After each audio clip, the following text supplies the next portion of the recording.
amigos televidentes del Canal 4 RD. Estamos aquí para hablar otra vez de biología. Tenemos un programa con los jóvenes talentos de la herpetología. Y tenemos aquí un grupo de ya jóvenes estudiantes de término de la carrera de biología, y son jóvenes que han estado trabajando en investigaciones. Algunos tienen incluso publicaciones, son autores o coautores de especies nuevas para la ciencia. Y esto yo creo que es un logro verdaderamente importante y que debe ser visualizado por todo el país. Así que contamos hoy con la presencia de Cristian Marte, que trabaja también a su vez en el Museo de Ciencias Naturales, que es el Eugenio Jesús Marcano, con Evelyn Gabot, que también trabaja en el museo, y con Rebeca Ramírez, que está haciendo una pasantía en la Barry, y todos son estudiantes de término. Cristian pronto va a presentar su tesis, y todos han trabajado en investigación, unos más que otros. Y sobre todo no puede faltar el mentor de ese grupo, que es nuestro querido profesor Sixto Inchaustegui, que es la autoridad nacional en herpetología. Y bueno, vamos a comenzar con Cristian para que nos diga qué es la herpetología, antes que nada, y la gente puede entender de qué estamos hablando.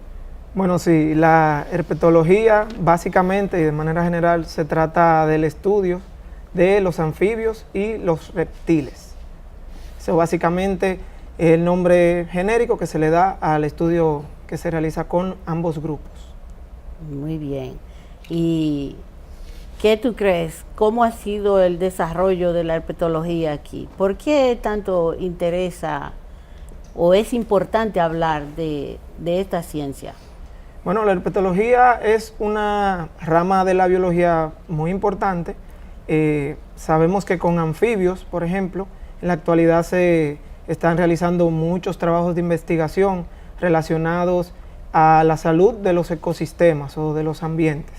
Igualmente los reptiles, ambos grupos son indicadores de la calidad de los ecosistemas. Entonces, a eso también se le puede agregar que derivado de esos grupos, algunas especies se utilizan, por ejemplo, algunos alcaloides, y eso se ha estado utilizando en medicina, o sea, tienen aplicaciones médicas. Algunos venenos de algunas, por ejemplo, serpientes, también esos venenos se utilizan en el área de la medicina. Entonces hay un sinnúmero de sustancias derivadas Exacto. A partir de la adaptación y ecología de estos animales, que mucha gente cree que solamente sirven para asustar, ¿verdad? Sí, claro, claro.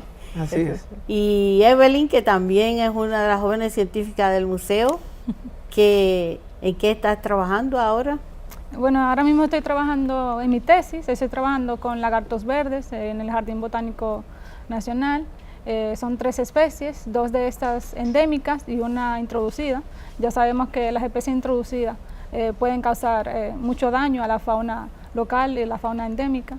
Y bueno, queremos ver cómo están interactuando esas especies en el Jardín Botánico y otras áreas verdes de Santo Domingo. Y esto es muy importante porque aunque la gente no puede pensar que los lagartos, ¿para qué sirven esos lagartos? Y esos lagartos verdes, pero que se ponen de otro color, ¿qué tú crees? Tu trabajo puede aportar mucho a eso, ¿no? Porque sí, claro que sí, sobre todo porque dentro de las especies endémicas hay una especie que es bastante restringida localmente. Y bueno, queremos saber si tanto la especie introducida o la especie endémica está desplazando a esa que se podría ver afectada debido a que su población es muy reducida.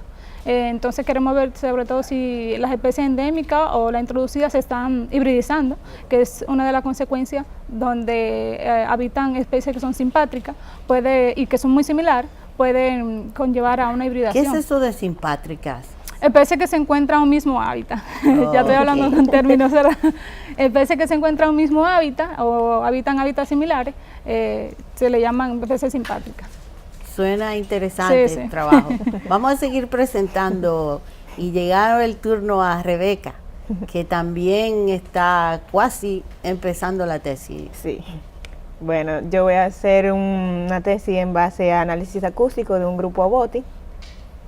Entonces, lo que se quiere con esa tesis es ver qué tan relacionados están las especies que pertenecen a ese grupo y saber las diferencias que existen en cuanto a acústica se trata.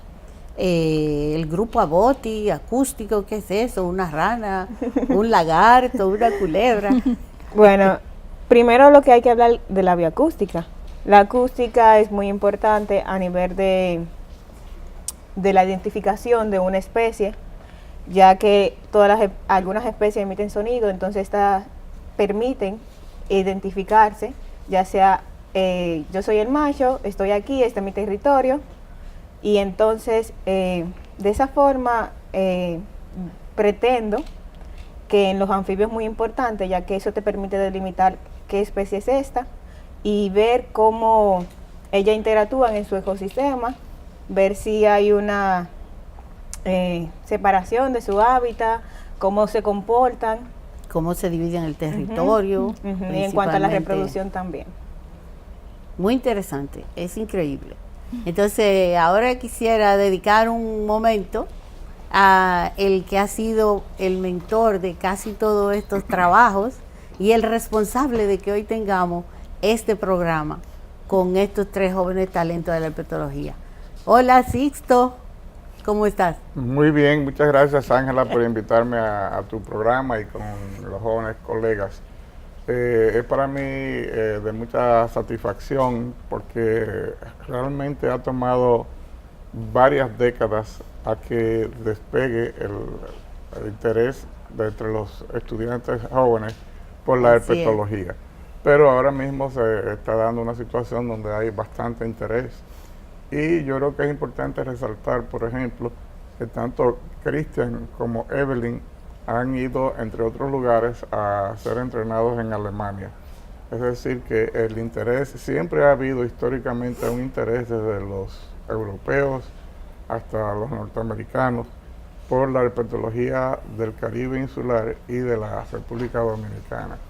Y entonces ahora ya realmente estamos diversificando el grupo de personas jóvenes que están interesadas. O sea que no solamente están trabajando directamente con esto, sino que se están entrenando, por ejemplo, para saber si los lagartos se están hibridizando o no, es en base a estudios de genética molecular. Y por lo tanto hay que tener entrenamiento en cómo hacer estos estudios. Claro, ya no es solamente saber cuál especie es cuál y si hay una nueva especie y describirla. O sea, ya no es solo taxonomía, hay mucha ecología, mucha genética, fisiología, y eso es importante porque eso dice que estamos haciendo ciencia del más alto nivel. Sí, hay muchos factores que confluyen. Hay más oportunidades para publicaciones, como en la revista del Museo de Historia Natural, la revista del Jardín Botánico. Hay más oportunidades de congresos nacionales que se llevan a cabo. Y eso yo creo que también, y sobre todo, hay mucha facilidad de información hoy en día. Los que somos más viejos no disponíamos de esas facilidades, pero hoy en día la tecnología de la información permite tener acceso a una gran diversidad de información. Yo creo que eso es muy importante porque había que ver todo lo que ha llovido de cuando yo estudié y cuando usted comenzó su carrera, que había que ir a buscar a la biblioteca, a la revista y a ver si aparecía, y el current contents, recuerdan de la profesora Milagro. Ustedes no tomaron clase con ella, pero una servidora sí, y eso es lo bueno, yo creo, que hemos sabido aprovechar las oportunidades y que eso se ha traducido en que haya una mejor divulgación y que haya los estudiantes ahora también puedan satisfacer esas necesidades y mostrar su verdadera pasión e interés por la ciencia y los distintos grupos. No podemos dejar de mencionar que la revista Novitates Caribea del Museo de Historia Natural ha sido indexada en una gran base de datos de ciencia, y eso también es importante. No solamente hacen publicaciones aquí en el país, sino que son publicaciones que tienen relevancia a nivel internacional y que están reconocidas, lo cual es muy importante. Es una gran oportunidad. Entonces, retomando ese lado, Cristian, me gustaría que me digas cuál es el tema de tu tesis. Estás trabajando con ranitas, ¿verdad? Sí, estoy trabajando con ranas de zonas altas, 2 especies de ranas. Una se llama Eleutrodactylus haitianus y la otra Eleutrodactylus patricia. Entonces, la idea es tratar de estudiar cómo ambas ranas utilizan un ecosistema muy particular que tenemos en las zonas altas, en la cordillera central, específicamente en el ecosistema de sabanas de Pajón, que es un ecosistema, como le decía, de la parte alta de la cordillera central. Eso en Valle Nuevo, ¿verdad? En la zona de Valle Nuevo, exacto. Bueno, Valle Nuevo tiene sabanas, pero existen a lo largo de la cordillera central. Y en la Sierra de Neiva también. También. Entonces, la idea es ver cómo estas ranas están utilizando este particular ecosistema, que dicho sea de paso es único en el Caribe, y el ecosistema más parecido que tenemos a esta zona de sabana es en los Andes, en los páramos. Sudamérica. Exacto.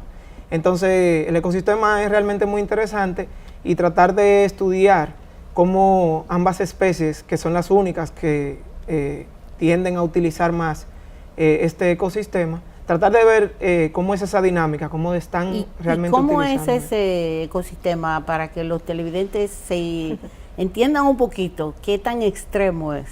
Bueno, imagínense. Y lo difícil que es, creo, para ese grupo de anfibios, ¿no? Sí, imaginemos una sabana, una zona muy abierta, donde normalmente hay mucho viento, pero entonces estos tipos de ecosistemas se encuentran a partir de los 1800 metros sobre el nivel del mar. Sí. Entonces una zona muy, muy fría. Muy fría. Hace mucho viento, en determinado momento del año, como ahora, hay heladas, o sea que la parte alta o básicamente toda la vegetación amanece congelada, con escarcha como si fuera en la nevera. ¿Cómo resuelven las ranitas? Porque el frío y el viento son ambos factores de deshidratación. Sí, entonces, y eso los es parte. anfibios son muy sensibles. Son muy sensibles, pero igualmente eso es lo que queremos ver, cuáles son esas estrategias que utilizan para lidiar con esas condiciones tan extremas. Entonces, imaginemos también que es una vegetación baja, más o menos como de esa altura. O sea, los pajones. Sí, que son unos pajones, como si fuera una hierba que crece un poco alto y entonces cae hacia los lados. Entonces, es básicamente eso, varias zonas bien extensas con solamente ese tipo de vegetación.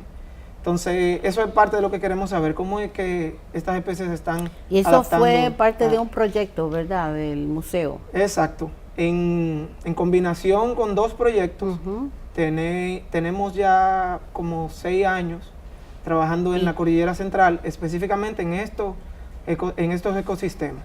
Y entonces, eso también fue parte en combinación con el IBZ, que hizo la parte de vegetación. Realmente las instituciones fueron el Museo de Historia Natural y el IBZ, de la Universidad Autónoma de Santo Domingo.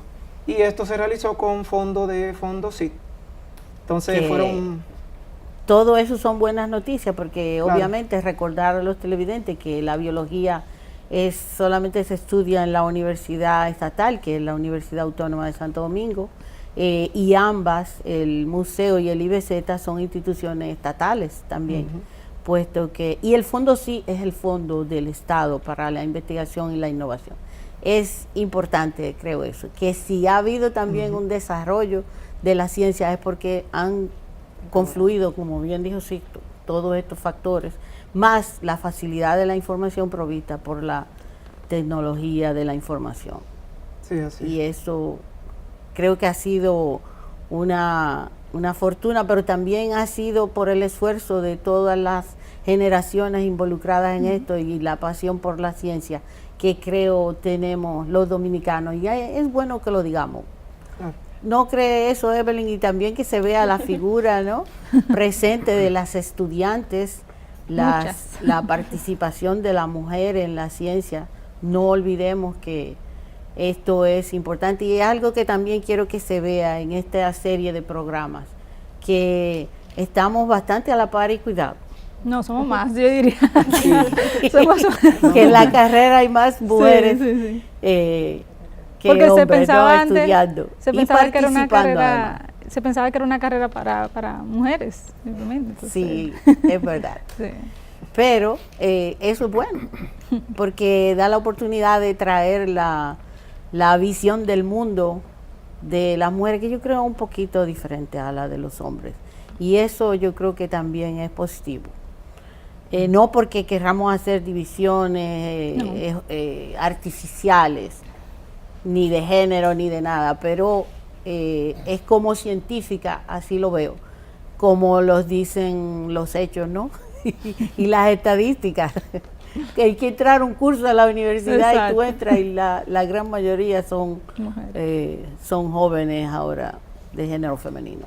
Sí. Y en tu investigación, ¿qué? Mi investigación, para el 2016, uno de mis asesores, el doctor Gunther Kohler, estaba trabajando con la revisión. Que es verdad que ustedes los dos se entrenaron en Alemania, como dijo Sixto, y esto es importante. El doctor Gunther Kohler estaba trabajando con la revisión de los lagartos verdes. Y bueno, creo que fue a partir de ese trabajo que surgió entonces la inquietud de ver si estas especies se podrían estar hibridizando, porque la especie Anolis cyanostictus, que es una de las especies endémicas, para ese momento era considerada como una subespecie de Anolis chlorosiana, otra de las especies de lagarto verde con las que estoy trabajando. ¿Y cuántas especies de lagarto verde tenemos? A raíz de ese trabajo, quedaron 16 especies de Anolis verde solamente. Wow. O sea, esos son solo los que tienen el color verde, que de ahí su nombre. Pero son, ¿y cuántas de esas son endémicas de la isla o de la de república? los lagartos verdes, yo diría que 10, 15 de las 16, porque hay una introducida, que sería el lagarto ¿Puede interrumpir, verde. Sí, claro. Serían 15. Introducido está el porcatus. El porcatus, el Anolis porcatus, el Anolis de Cuba. Que era de Cuba, sí, antes solamente. Así es. Bien, pero los organismos no saben de fronteras no. y por donde pueden se cuelan. Sí. Sí. De hecho se está expandiendo todavía más la distribución de Anolis porcatus. Sí. Y el caso de Rebeca, que es la más joven y novata del grupo, pero para nada, porque todos ustedes ya son, Rebeca ganó reconocimiento con el trabajo que presentó el año pasado en el Congreso de Estudiantes del Mesillo, recuerdo, sí. Y eso ya es un logro. No, prácticamente como le dije, yo estoy empezando. ¿Y te gustan los lagartos? Sí, también. Me gustan los lagartos y también pero las estás ranas. Pensando hacer la tesis con ranitas. Sí, me gusta. En bioacústica, una rama de la herpetología y de la ciencia biológica que está muy de moda.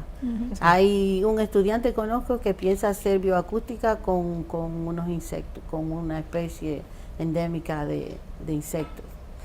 Y, o sea, no es solamente bioacústica de anfibios, también se está trabajando con otros grupos también. Sí, realmente la bioacústica, a pesar de que se han hecho cierto trabajo, es una rama, una herramienta que se está utilizando hace ya un tiempo, pero realmente es poco lo que se ha hecho de manera así ya más específica con cierto grupo de animales. Se está utilizando el software, ¿verdad? Porque es un software. O varios, exacto. Y lo que vemos con esta herramienta es que como los anfibios son animales que dependen tanto de las vocalizaciones, porque los machos llaman a otros machos, porque los machos vocalizan también para atraer otras hembras. Es una rama que nos permite saber mucho de cómo se comporta el animal en su estado natural. Y esa parte ecológica de esa interacción entre las especies o los individuos de una misma especie. Seleccionan el hábitat, marcan el territorio. Exacto. Hay muchísimas funciones ecológicas y biológicas que ellos hacen a través de la vocalización. Exacto. Entonces eso es lo que se trata, usar eso como una herramienta para tener más información acerca de la ecología de cierto grupo de especies. Sí. Y sin embargo los lagartos no emiten sonidos, ¿o sí? Hay algunos que... Los gecos, sí. Los gecos, sí, sí. Hay Sí, una calla, especie- yo me di cuenta de eso y yo, wow, porque se oían unos ruidos raros en mi casa y yo, ¿qué rayo es eso? Y empecé a buscar, porque cuando yo di herpetología, esa parte no la tratamos, pero cuando yo, entonces ahora con YouTube, Internet, empezamos a buscar, es un eco. Y Pero eso con- para mí fue un descubrimiento, ya yo, toda una profesora, pero lo importante es que uno nunca deja de aprender, al menos yo lo veo así. Sí. Y eso es lo que también yo creo que es importante, que ustedes no se pongan límites, no se pongan metas y que todo lo asuman como algo que es un aprendizaje y que todo puede ir cambiando. Así es. Si me permite, yo creo que es importante para mí destacar que los estudios de herpetología o en base a herpetología tienen una gran relevancia, sobre todo la herpetología del Caribe. Existen alrededor de 15 laboratorios de investigación en universidades, principalmente de Estados Unidos, que se dedican mayormente o únicamente a investigación en base a anfibios y reptiles del Caribe insular y de la República Dominicana. Y son laboratorios de alto nivel que están haciendo investigación de ciencias básicas a ese mismo muy alto nivel. Entonces, los anfibios y los reptiles, como se ha dicho, son indicadores del medio ambiente. O sea, desafortunadamente, los anfibios dominicanos están muy amenazados. Aproximadamente el 86% de sus especies están amenazadas de extinción, y esto debido a su vez a destrucción o fragmentación del hábitat de los bosques donde viven. Sí. Igualmente, el número de reptiles anda por alrededor de un 34% de las especies que también están amenazados, y son mayormente por impactos en el ambiente donde viven, ya que no son perseguidas por valor comercial o comestible. Destrucción de bosques. Un elemento importante destacar también es que todavía en estos tiempos se siguen describiendo especies nuevas para la ciencia, tanto de ranas como de reptiles, que es un grupo de animales que son relativamente fáciles de encontrar si lo comparamos con otros grupos mucho más extensos, como insectos e invertebrados. Y esto también, si tomamos en cuenta que es un grupo que ha estado siendo muy estudiado en los últimos 60 o 70 años, sobre todo por investigadores internacionales. Entonces, eso es un reflejo del nivel de conocimiento que tenemos sobre que se la ha logrado. biodiversidad y el nivel de conocimiento que tenemos sobre la biodiversidad dominicana, que todavía es muy incompleto Todavía es muy y que incompleto. amerita mucho más trabajo.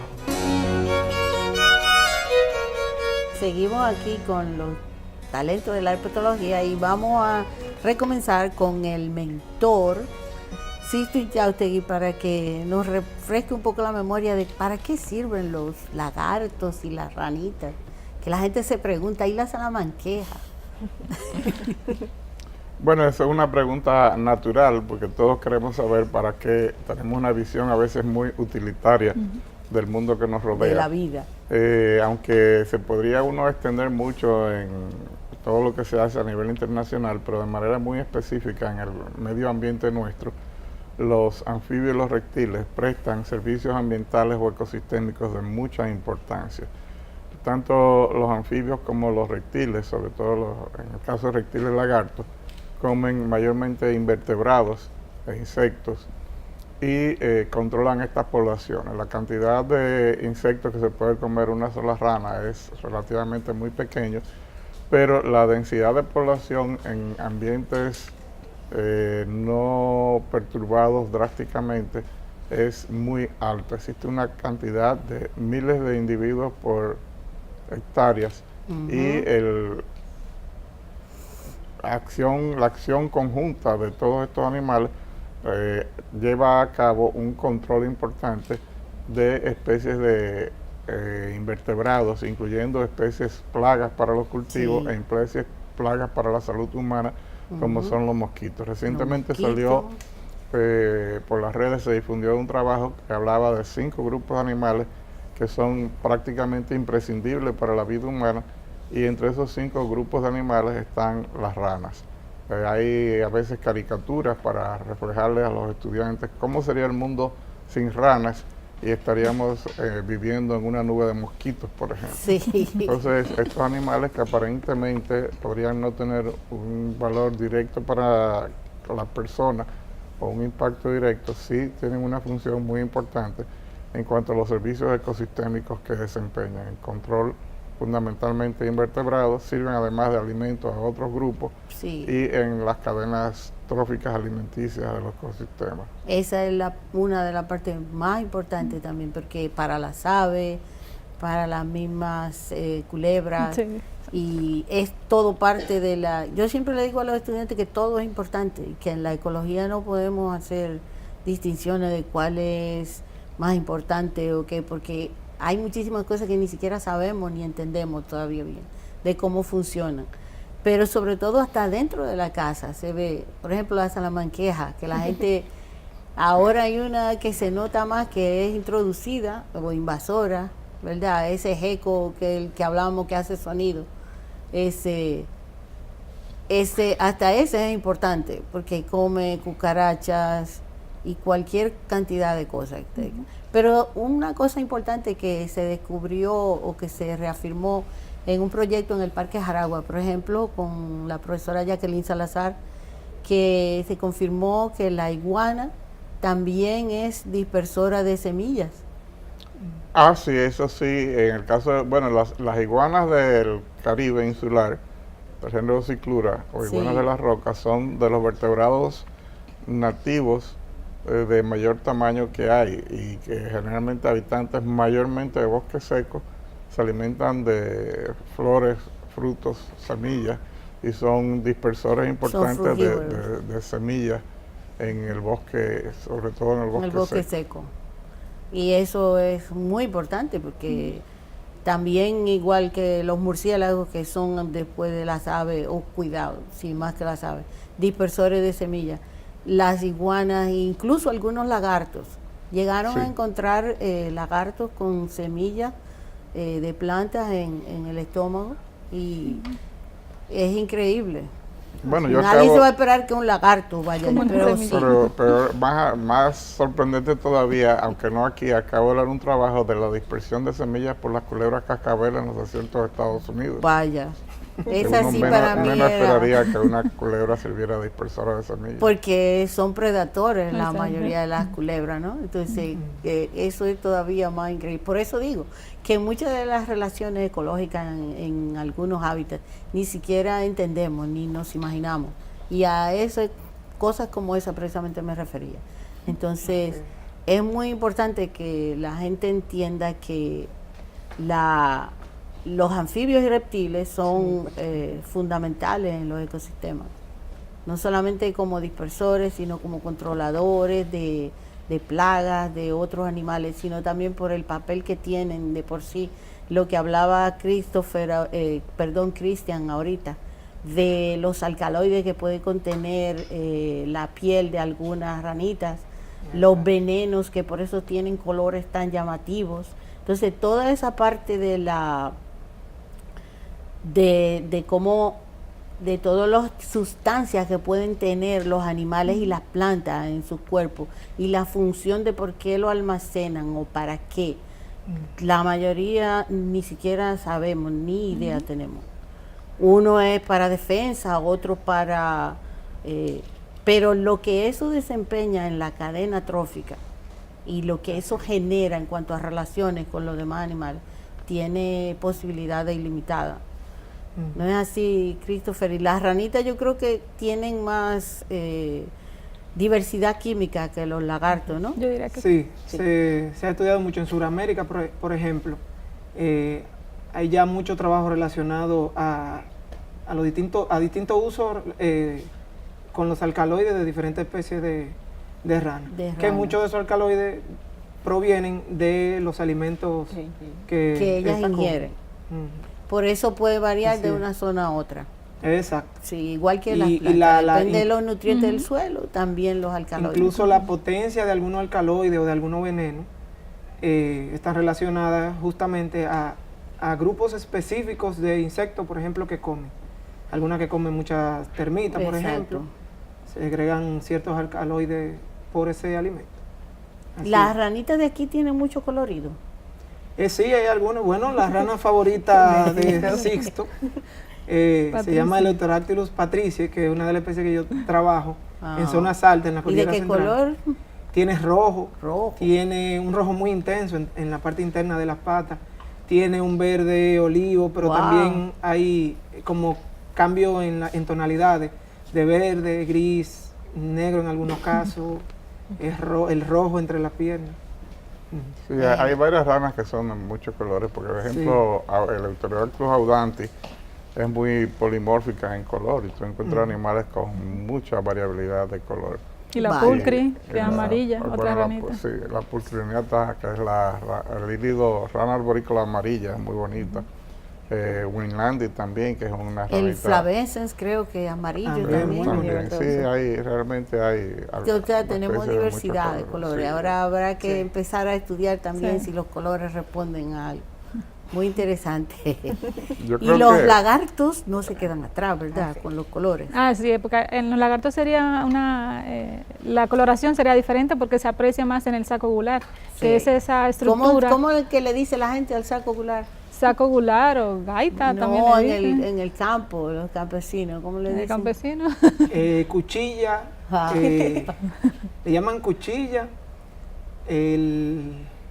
bueno, hay varios nombres, Sí, No me pero, llegan todo a la mente ahora. Ajá, eso es la forma donde más se manifiesta el Sí, color de los lagartos. esa diferenciación, bueno, para diferenciar una especie de otra también, pero se aprecia más ahí en el saco gular.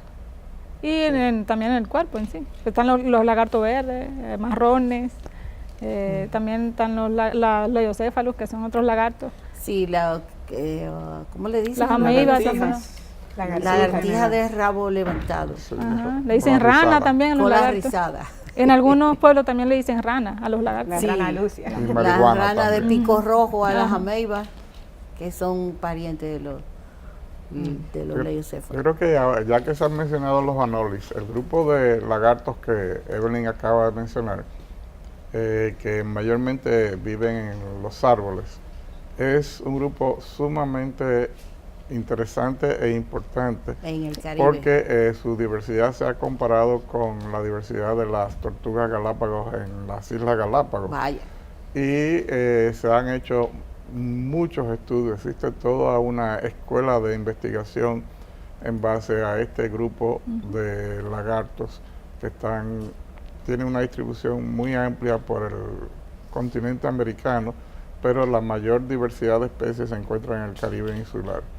Entonces hay una escuela que fue promocionada mayormente por el doctor Ernest Williams, que fue el director del Museo de Zoología Comparada de la Universidad de Harvard, de personas especialistas estudiando estos lagartos, como un organismo modelo para estudios de biología en sentido amplio. Y está también últimamente el Jonathan Lozos, que ha estudiado también la relación de los anolis en el Caribe y ha producido unos videos interesantes. de Lozos divulgación. ha sido básicamente, digamos, el sucesor del doctor Williams. Es interesante señalar que el primer viaje de campo del doctor Jonathan Lozos, cuando era estudiante y no tenía ninguna experiencia, lo hizo con Ivonne Arias, el Museo de Historia Natural, al Recodo de Baní, ¡Wow! hace ya muchos años.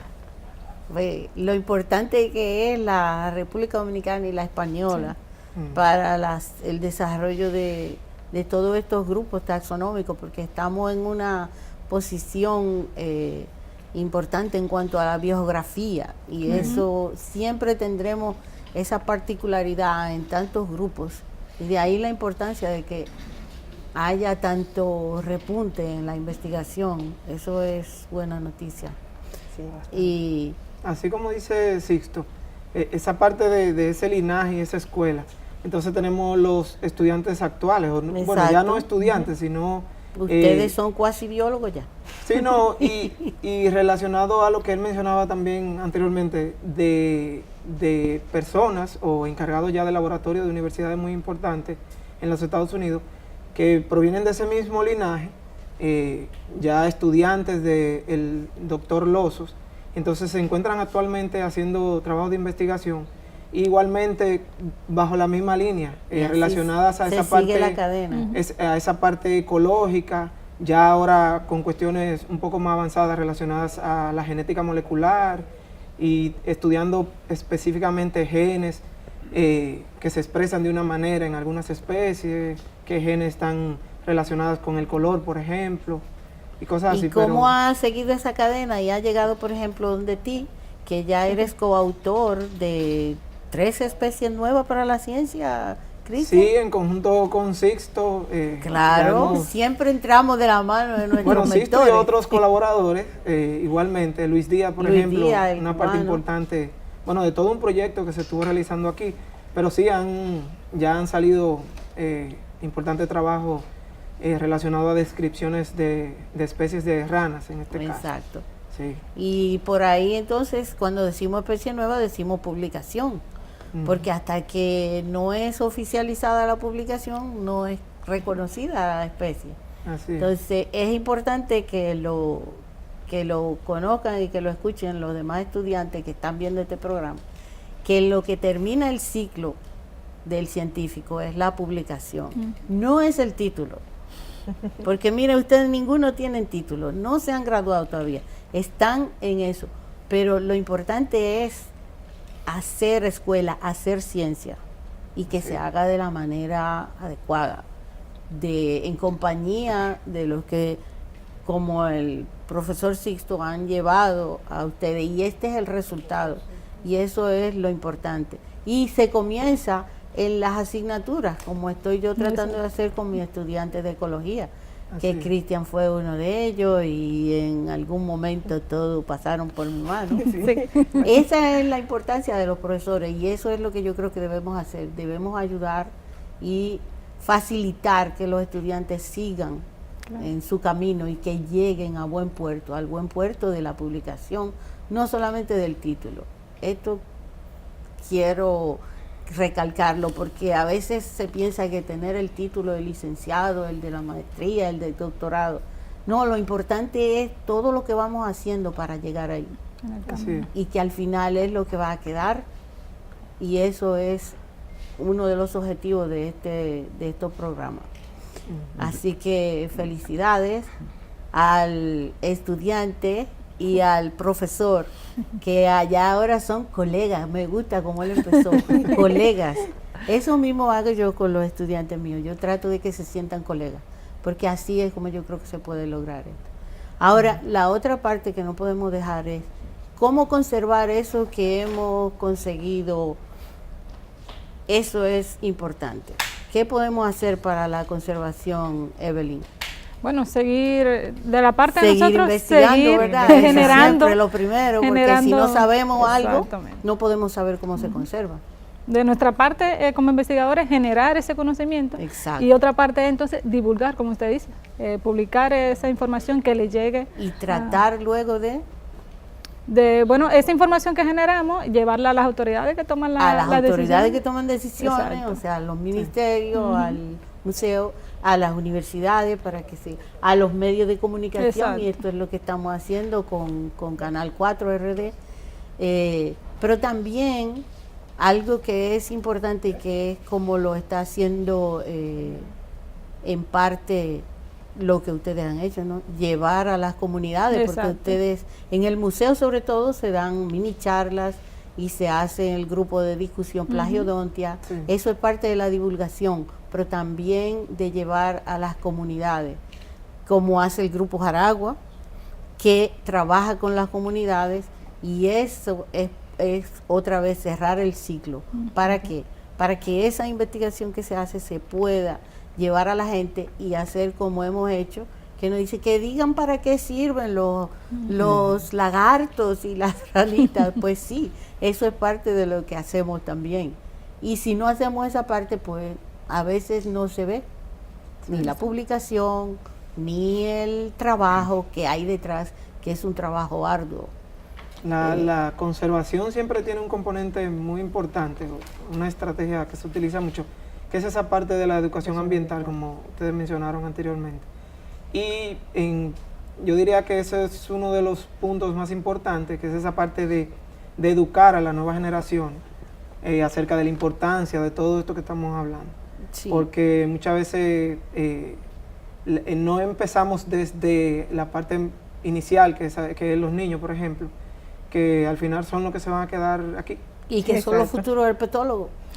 Sí, y los futuros los que van a conservar, los conservadores de la biodiversidad, que no es porque nosotros lo digamos, es como dijo Sixto ya, hay tanta gente que se interesa por la biodiversidad del Caribe, desde Europa hasta Estados Unidos, y hasta científicos australianos han venido aquí, es porque somos verdaderamente un tesoro para la humanidad en cuanto a lo que es la biodiversidad en su conjunto.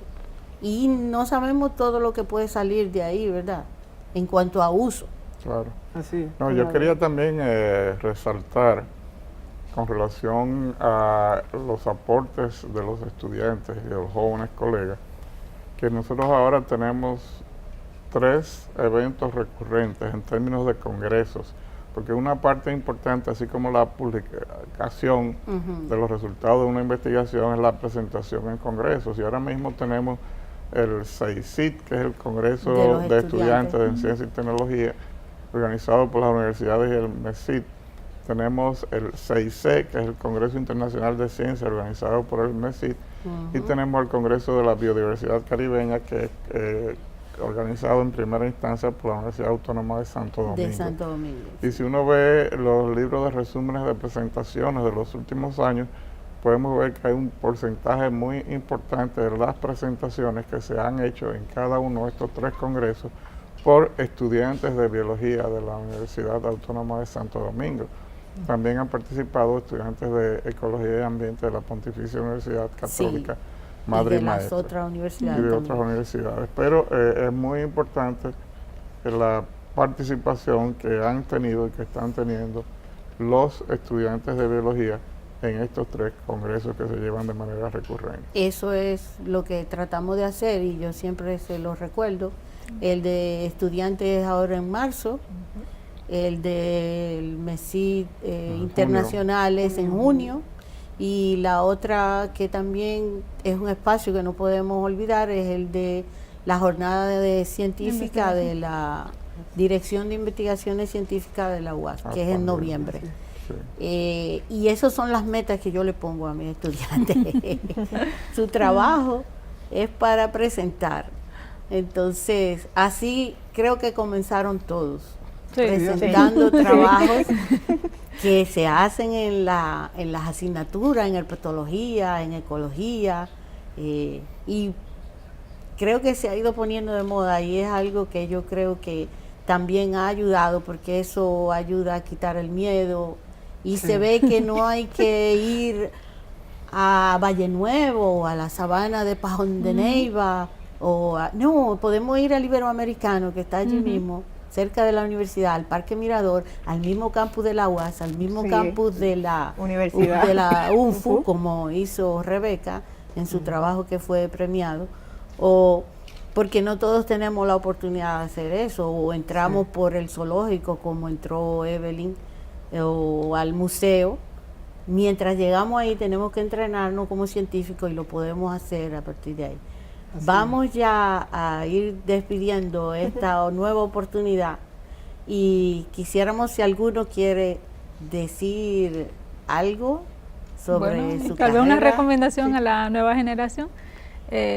Bueno, yo lo que hice... El relevo, ¿verdad? Exacto, el relevo. Sí, el relevo. Que siga. Es ir a las diferentes instituciones como voluntario. Ahí se aprende muchísimo. Esas son las verdaderas escuelas. Para mí, por ejemplo, el zoológico fue toda una escuela, pero yo empecé de voluntaria tanto en el Instituto de Investigaciones Botánicas y Zoológicas en la UAS, en el IBZ, como en el museo. O sea, lo mío fue de voluntaria. Siempre los animo. Exacto. ¿Qué le gusta a usted? ¿A la biología marina? Vaya al CIVIMA. Exactamente. Los insectos, váyanse con la profesora Ruth. Las plantas, yo trato de llevarlo. No, igualmente a la comunidad en general, de visitar esas diferentes instituciones, que se aprenden mucho. Sí. Ya si uno tiene un interés más particular de estudiar la carrera o algo así, pues como dice Evelyn, acercarse y tratar de incluirse dentro de los programas de voluntariado. Sobre todo el Museo de Historia Natural, que Sería está genial. remozado, renovado y está Claro. haciendo un trabajo importante. Yo, por ejemplo, empecé como voluntario yendo al museo igual Exacto. y ya tengo 11 años ahí. Y yo fui de voluntaria también allá y miren cómo estoy ya. Y estuviste dando clases en la UFU de auxiliar de laboratorio, laboratorio. pero ahora lo dejó en receso para terminar la tesis, porque también hay un momento para terminar. Sí. Y eso les recomiendo a todos. Ya, terminemos. Como llegó la hora de terminar y despedir este programa, Sisto quiere decir algo, una exhortación final por sí, mi parte. dar las gracias a a todos. la profesora Ángela Guerrero, que está haciendo una excelente labor con sus estudiantes y en general con los estudiantes de biología y promoviendo mucho no solamente lo que es su participación en la asignatura, sino en su formación como investigadores y futuros investigadores. Y a nuestros colegas jóvenes aquí, a Cristian, a Evelyn y a Rebeca, que el futuro de la herpetología está en sus manos, por lo tanto no lo pueden dejar caer y tienen que seguir adelante. Y recordar a los jóvenes que se pueden acercar a las instituciones a comenzar a conocer más de cerca estas experiencias, que son todas muy interesantes y muy motivadoras. Muchas gracias. Y gracias a Canal 4 RD por darnos la oportunidad de hacer esta primera entrega de jóvenes científicos de la biología en República Dominicana.